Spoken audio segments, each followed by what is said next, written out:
Hey everyone, welcome to Bald Guy Money. This past weekend, I appeared on Ron's Basement where I compared a silver coin to a battery. Here's what I said exactly. People need to think of this as a battery, Ron. Mm, It's a yeah, battery. that's I'm great. working Yeah, today. I'm spending energy today, and I'm storing that energy in this. And the yeah. point of having this is to be able to get the same amount of energy out of it that I put into it. Because if I'm putting it in a piece of paper, well, forget it. And I was really happy that message resonated with people because it's the absolute truth. All paper currencies, even the almighty dollar, lose their value over time as a result of inflation. And I'm sure many of you watching this video right now know exactly what I'm talking about because inflation is biting people all around the world today. Now, there are always naysayers who say that gold and silver are relics of the past and that they are not a good investment. So, with the new iPhone coming out very soon, I wanted to present a little data to you all for both gold and silver to show you exactly why, when I say gold and silver coins are batteries that store the fruits of your labor, that I absolutely mean it. And let's start with the silver Roosevelt dime, a real beauty of a coin made in 90% silver right up until 1964. It was worth 10 cents back on the day it was minted, but the silver in it today is worth about $1.75. So, to prove my point on silver coins being a battery, I checked out a website that has historic prices and I looked at prices from 1964, the last year these silver dimes were made. And I will link that site up in the description for all of you who want to check that out after the video. But what I found was that a dime would buy you 0.85 pounds of sugar back in 1964. A 5-pound bag back then cost 59 cents. But that same dime worth $1.75 today will buy you 1.43 pounds of sugar.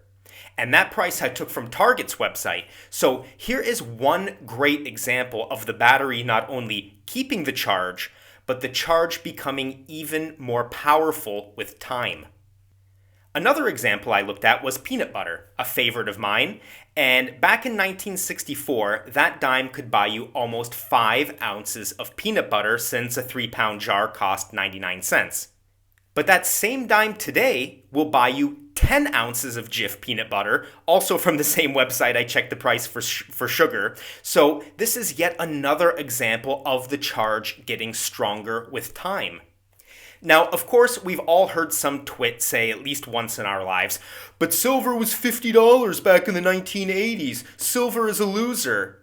So instead of reminding that person what their sister used to behave like in high school, I just show them this chart. And here we can see exactly what that looks like on inflation adjusted data. A momentary spike to what would be $140 today, quite amazing, but what we have to remember is that the circumstances were also quite extraordinary. It was a flash in the pan, and it returned to normal quickly. And what happened to silver is something also not unheard of for other large stable assets, and that is to have such blow off tops. But what I really want you to notice on this chart is just how different it looks versus the one of the US dollar I showed a moment ago. There is no consistent devaluation over time. In fact, as silver has become a more important component in consumer electronics since 2007, the value in real inflation adjusted terms is, as you can see here, trending up. And if you're a silver stacker who didn't get carried away with the hype of the 2011 blow off top, then I can make the safe assumption that the majority of your stack has been purchased for under $20 per ounce in inflation adjusted terms, as denoted by the red line on this chart, and that's great. Because it means your batteries are already holding some extra charge for you to take advantage of someday in the future. Now, coming back to the topic of the iPhone, this is a great way, in my opinion, to look at how metals act as a battery, storing the energy of your labor over time. And for this example, we're going to look at both gold and silver. Now, if we price the iPhone in gold from 2007 versus the new basic model being released by Apple shortly, you can see here that you need much less gold to buy an iPhone today than you needed back in 2007. In fact, it's exactly 43% less. And keep in mind, you're also getting a lot more iPhone, a lot more features, a lot better quality today than you did back in 2007. And if we do the same exercise for silver, which sold at an average spot price of $13.38 an ounce back in 2007, you can see it took roughly 45 ounces of silver to purchase the first iPhone, whereas today you can get the latest one, again with all the bells and whistles, for only 33 ounces. Which all supports my argument that gold coins like this is an Australian kangaroo, hello to all my Australian viewers out there, and silver coins like this American eagle, or I have some silver Krugerrands here, it all supports my argument that these need to be looked at as batteries that store the value of the energy you're putting into your work today. Batteries that overall, despite some exceptions I am sure I am going to see in the comments shortly, protect the value of the energy you spend to acquire them. For you to use, maybe when you're going to need the value of 200 hours of labor all at once, but don't have the energy or time to actually do the work. Now on to this video's viewer question. And remember, if you want your question answered on my channel, submit it right now in the comments section. You never know, your question may be the next one to be answered on an episode of Bald Guy Money. And this question comes from James Oliver, and referring to some recent statements I made on mining stocks, James asks, if one expects the stock market to go down, I do expect the stock market to go down, why not wait to buy mining stocks? And that's a fantastic question. So to answer it, and also encourage you all to join my Patreon for more related content, I want to give you all a very small taste of something I talked about a couple weeks ago on the Patreon as I started to scale into some of these mining related stocks. And what I said to my patrons is, when you pair the fact that minerals are needed more and more to meet the demands of our modern lifestyles, with the sad reality that every amateur retail investor with an investing app is buying sexy, high-return AI-related stocks like Tesla, Nvidia, Meta, and Microsoft, it's really not a surprise that we're seeing an underinvestment in mining today. And much like we saw with energy, as you can see here on these charts represented by how the QQQ performed versus the Invesco Energy ETF during the C19 market boom, at some time in the not so distant future, reality is going to set in for the market. Lack of these resources is going to drive mineral prices up.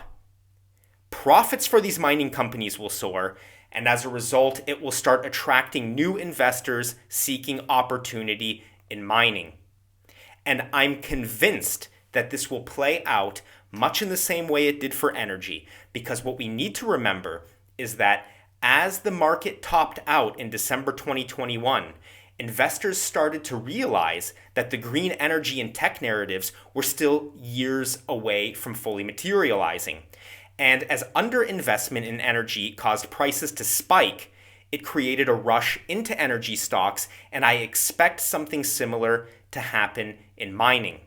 And in this Patreon video, I shared exactly what mining stocks I have bought, as well as a percentage of allocation to each one as a percentage of my total budget that I have to invest in these. It's information that is forward-looking. I am not some cranky guy who comes on the internet, either on my YouTube or Patreon, complaining about what happened last week. What I'm trying to do here and what I'm trying to accomplish is I'm trying to arm you all with the best information possible to look forward and position yourselves to succeed in the future should you decide to do some of the things that I'm doing. And if you want to join my Patreon, link is in the description and the pinned comment. Just click on it and it will take you right there. With that said, that's it for this YouTube video. I thank you all for watching. If you've enjoyed this content, please leave a like.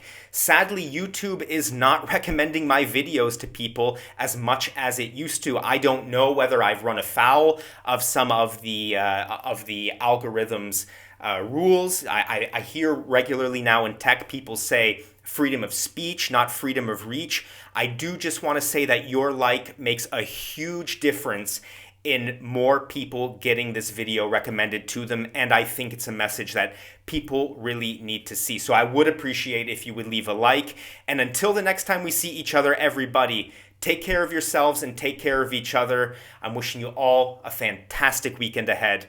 Goodbye.